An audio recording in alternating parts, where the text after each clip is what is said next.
வணக்கம். இந்த அலசலுக்கு உங்கள வரவேற்கிறேன். வாங்க நேரா விஷயத்துக்குள்ள போயிடலாம். இன்னைக்கு நாம பார்க்க போற டாபிக் நம்மள பலருக்கும் ஒரு சின்ன பயத்தையும் தயக்கத்தையும் கொடுக்கக்கூடிய ஒரு விஷயம்தான். அதான் சட்டம், கோர்ட், வழக்கு. இந்த வார்த்தைகளை கேட்டாலே நமக்கெல்லாம் என்ன செய்யறதுன்னே தெரியாது இல்லையா? அந்த தயக்கத்தை எப்படி உடைக்கிறது, நமக்கான உரிமைய எப்படி கொஞ்சம் கூட தயக்கமில்லாம கேக்குறது அப்படிங்கறத பத்தி தான் இன்னைக்கு நாம ரொம்ப தெளிவா பார்க்க போறோம். ம். ஆமாங்க. வெறும் தான். நாம எடுத்துக்கிட்ட ஆதாரத்துல பதிவாகி இருக்கிற ஒரே ஒரு வார்த்தை இது மட்டும்தான். என்னடா இது சட்ட உதவி பத்தி பேச வந்துட்டு உம்னு ஒரு வார்த்தையை மட்டும் சொல்றாங்களேன்னு நீங்க யோசிக்கலாம். ஆனா உண்மையிலேயே சட்டத்துறையை அணுகும்போது சாதாரண மக்களான நம்ம மனசுல இருக்கிற அந்த பெரிய குழப்பத்தையும் அடுத்து என்ன செய்யறது அப்படிங்கிற அந்த தடுமாற்றத்தையும் இந்த ஒரு சின்ன வார்த்தை ரொம்ப துல்லியமா படம் பிடிச்சு காட்டியிருது.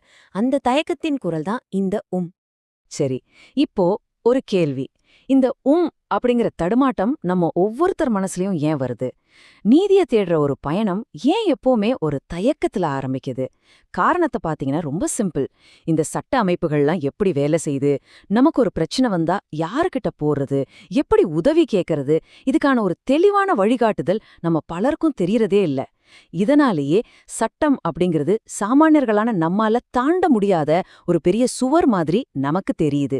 அதனாலதான் அந்த சுவரை உடைக்க நமக்கான ஒரு தெளிவான பாதை தேவைப்படுது. இதுதாங்க நம்மளுடைய ஆதாரத்தோட மைய கருத்தே. அதாவது இலவச சட்ட உதவி பெறுவது எப்படி, ஆங்கிலத்துல சொல்லணும்னா how to get free legal aid. இந்த ஒரு கேள்விக்கான விடைய நாம தேட ஆரம்பிச்சிட்டாலே போதும். நம்மளோட அந்த அப்படிங்கிற தயக்கம் சுத்தமா மறைஞ்சு நமக்கே ஒரு பெரிய தன்னம்பிக்கை வந்துரும்.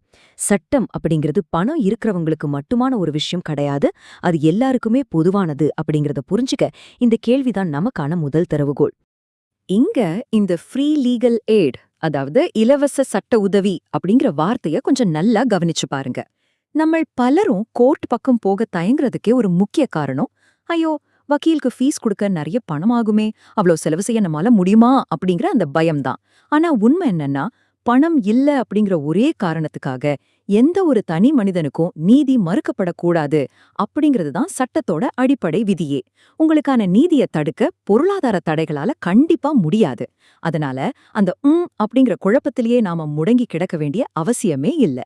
சரி, இப்போ உங்களுக்கு தோணலாம், இந்த இலவச சட்ட உதவியை யாருதான் நமக்கு கொடுப்பாங்க அப்படின்னு. அங்கதாங்க நாஸ்லா வருது.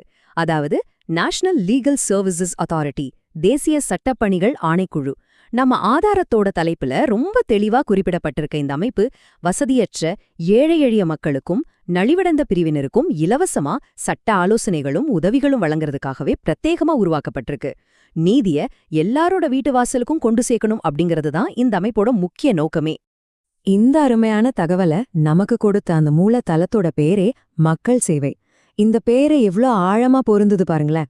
நாஸ்லா மாதிரி ஒரு அற்புதமான அமைப்பு இருக்கு, அது மூலமா சாமானியர்களும் இலவசமா சட்ட உதவி பெற முடியும் அப்படிங்கிற விழிப்புணர்வை மக்கள் கிட்ட கொண்டு சேர்க்கறது உண்மையிலே ஒரு மகத்தான மக்கள் சேவைதாங்க.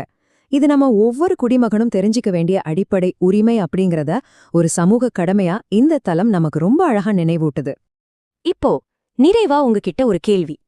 இனி சட்டம் சம்பந்தமான ஒரு தேவை உங்களுக்கு வரும்போது உங்களுடைய அடுத்த கட்டம் அந்த குழப்பமான அப்படிங்கிற தயக்கமா இருக்குமா, இல்ல உங்களுக்கான சட்ட உதவி உரிமையை தேடுற ஒரு துணிச்சலான பயணமா இருக்குமா? உங்க தயக்கங்களை எல்லாம் தூக்கி போடுங்க. உங்களுக்கான உரிமைகளும் உதவிகளும் வெளியே காத்துக்கிட்டு இருக்கு. அதை நாடி செல்றது மட்டும்தான் உங்க வேலை. இந்த அலசல் கண்டிப்பா உங்களுக்கு ஒரு புதிய தெளிவை கொடுத்துருக்கும்னு நம்புறேன்.